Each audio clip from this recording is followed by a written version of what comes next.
Цэнгэлийн ихнэр галзуурчээ. Хэн ч гэсэн шөнийн харанхууд хүмүүсийн эвгүүд сонсоод айж сандан шүү дээ. Цэнгэлийнхийг бор хончийн аманд буусан шин ийм гэж хэлэх аргагүй. Үл мэдэгдэх дуу гэрээг нь тойроод нар бүрүү эргэж сонсогдсон ажээ. Цэнгэл өөрөө муучгүй амчин хүн хойно амтан дуугарч бол амтахгүй. Гэвч тэр дуу ямар нэгэн амтных гэж хэлхийн аргагүй байжээ. Тэгээд хоёр нохоон дотор зарлсхийн дуу ойрхон гараад байгаад огт туцахгүй байсан бүр хачирхалтай. Эхнэр нь юу дуугараад байна вэ? Би хайгаад байна гэж үс хизгээ зулгаах нь холгүй айж сандраад хоёр хүүхэд нь ээжигээ даган айж орлоход цэнгэлийн дотор үрж харанхуйж байж. Ядахтаа саяхан цэргээс ирсэн дүүн хантай байсан бол бас учиртай. Гэтэл тэр гэрээ барьсны дараа хаваржаан дээрээс адууга олж ир гэж тушаал өгөөд явуулчихсан байдаг. Цэнгэл дэви ядахтаа заавал ярсны дуу гэхэд арай чанга ондоо юм да. Бас өмнөд гэхэд их өөр гэж гайхшиг суужээ.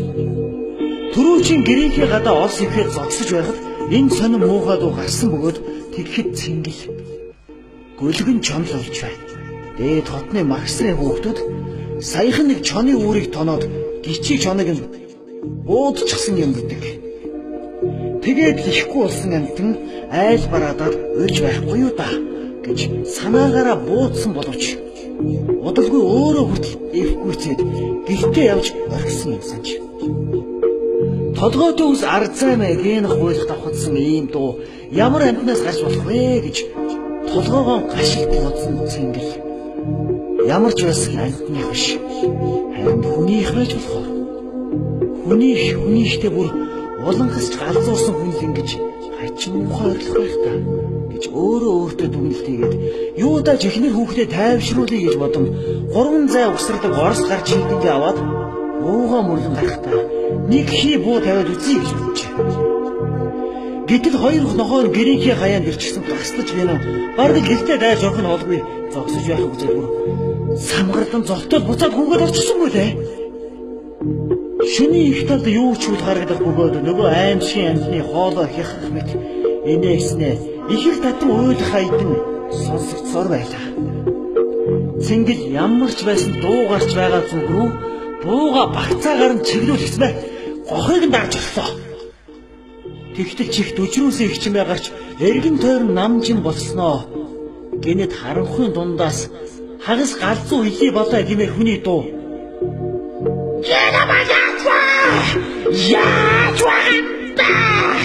Улам чангаар зүрхэн уйлах сонсогч байж.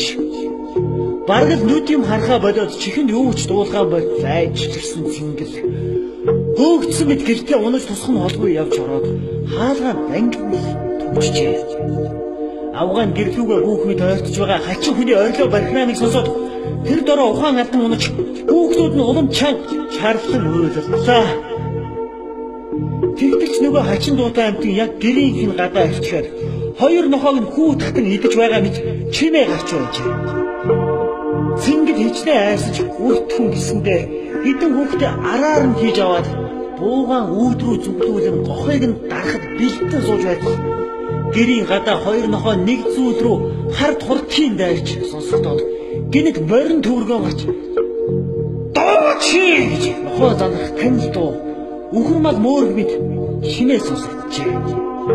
Гэвч үүлнэд итгэх зүйлээс айж зүрхэнд нь хий орсон цэнгэл хаваржаар руугаа явсан дүүгээ орж ирдэл гадагшаач гарсангүй.